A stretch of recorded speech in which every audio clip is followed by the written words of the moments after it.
Right, welcome back to World of Skimmer podcast, a podcast on the characters in the Skimmer novel series, books 1 to 6. Currently, book 4, Skimmer Tic Tac, is to be released very shortly, and books 1, 2, and 3, which you can see behind me, have already been published. It's a world of deep sea mining set in 2040, and amidst that's the backdrop, and the plot that underlies it consists of the rise of AI technology, or two competing AI technologies, along with reverse engineered, retrofitted UFO technology on board subsurface mining skiffs.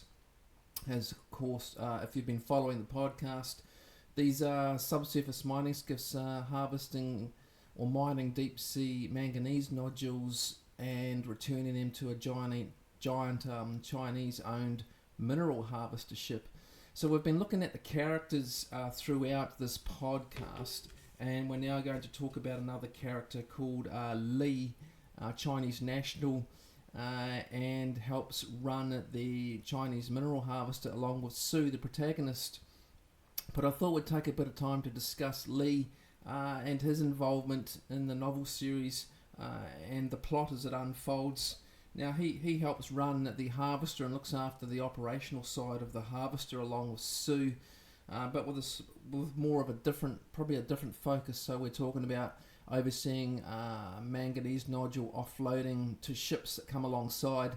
So he runs that program along with overseeing the drone deck and aerial drone patrols, subsurface drone patrols, and the automated robotic maintenance and upkeep of the ship.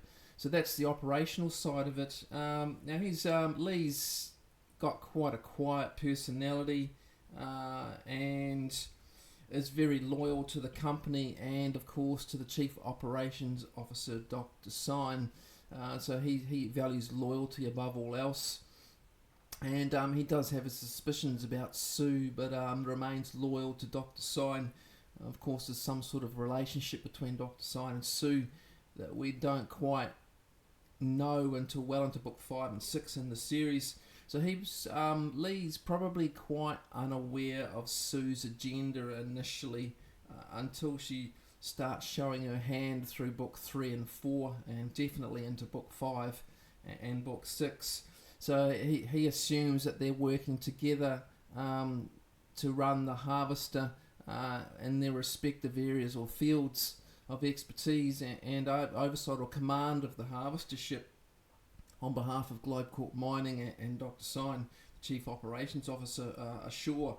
So Dr. Tsien has great trust in Lee to take his part on the harvester and manage the crew, but despite that, when it becomes apparent what Sue is trying to do or achieve, he does lead a part of the harvester crew against Sue when she tries to take over, and of course get this hive mind going and developed to overtake everything in the area under one umbrella, and that being the Chinese PLA Navy.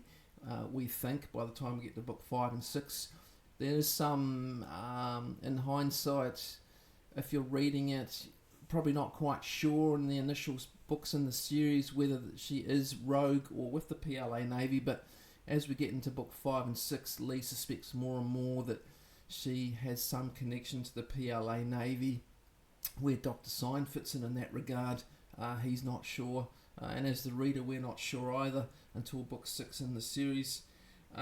So when Sue becomes more manic and volatile, Lee starts to look after himself a lot more in terms of survival, because eventually Lee at one point does get shot by Sue for his attempted takeover of the harvester, trying to remove Sue from her increasingly manic agenda aboard the harvester and the chaos that she causes, or the ensuing chaos around mining in the area, because under the mandate and the regulations, critical minerals are so valuable that it's all subterfuge and covert espionage that goes on in the area, and Sue loses sight of that and just becomes overt in what she wants, and she'll do anything to get hold of power and control.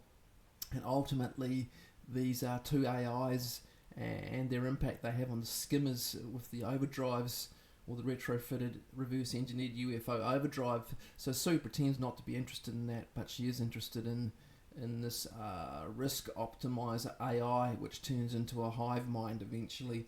So Lee can see the inherent danger in that, and losing any human oversight of a hive mind, especially when he gets very, very concerned about the sphere of Gilgamesh and the Red Queen sequence being subsumed by this hive mind, because of the implications that has for its infection of the area and all assets that become nodes and like some giant fungal network.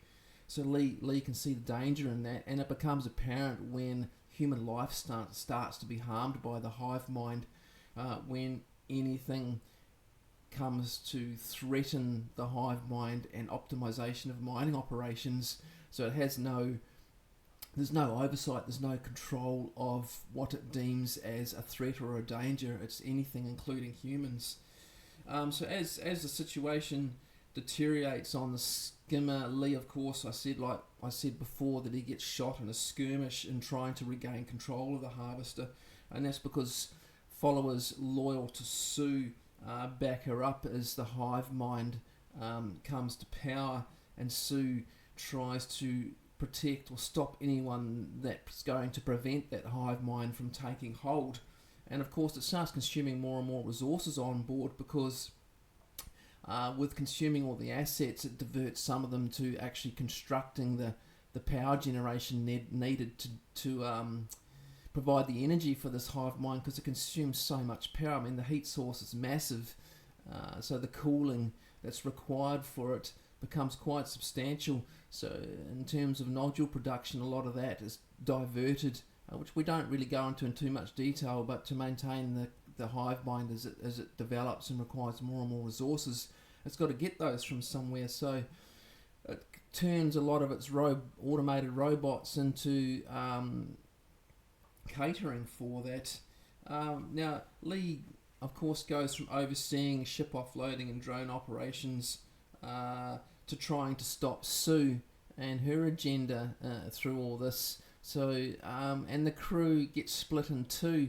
So eventually the authority suspends all ship movements in the area and prevents any ship from going inside the security perimeter, because when it becomes so overt, it becomes a crisis situation, and we have state sponsor authorities become involved along with the sea hunters, and it becomes very concerning indeed that the critical mineral access could be shut down or taken control of, and no one wants to destroy that. So whoever has control will carry on under the authority, and they will just take control, and no one wants any military action in there because of the high value resources in the area.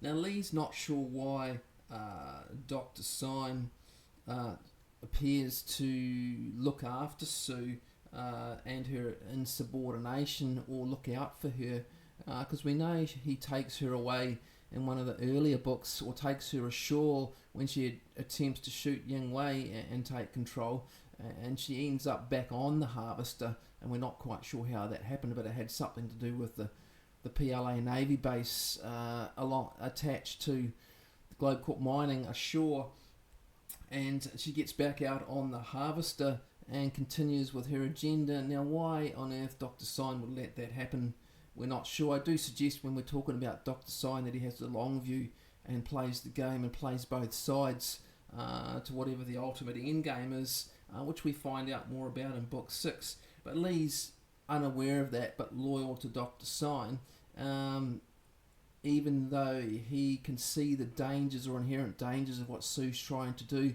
Dr. Tsien seems indifferent to that, which means there must be something else going on. There must be something Dr. Tsien's aware of that he's just not telling everybody. And as you read the book series, you can start to see that agenda when you look at his relationship with Ying Wei, what Rick's suggesting with the governing council of Exceed Ocean Academy, and what's going on with the Skimmers, that there must be something else at play here, and that unfolds in book 6 when we reach the ultimate end game. So we're still not quite sure what the connection to the PLA Navy is, but amidst it all, Lee becomes embroiled or confused about where his loyalty lies, because he's loyal to GlobeCorpMining, he's loyal to Dr. Tsien, and he can see ethically, I suppose, what's going to happen if this mimic program is allowed to be rolled out and this hive mind reaches its full potential. So he's got this ethical dilemma there that sits within his mind, while he's got 2 loyalties to deal with as well, and of course Sue is all tied up in that. So that becomes apparent in book 4 and into book 5, and then especially book 6, when absolute chaos ensues in the area centered around the Harvester, and book 6 culminates in the implications that has for the end game, for Project Cygnus, for the hive mind, for the Skimmer crew and the key characters involved, and the sea hunters as well. So I won't say too much more about Lee, other than that's how he's tangled up in all this. We've got one more character I want to talk about in the final podcast for the series, and that's Dr. Tsien in the next episode, and to wrap it up, and how he's involved in all this, both through his family, of course, or family connection to deep sea mining and GlobeCorpMining, his relationship with Jonah at Exceed Academy, and possibly how he's tied up in some other agenda or bigger picture that we get wind of or hear alluded to through the book series, but aren't quite sure what that is in the ultimate end game. So I won't spoil the series by talking about that in too much detail. So I look forward to the final podcast in the series on Dr. Tsien, and hope you've enjoyed all of them so far, and we will talk again soon.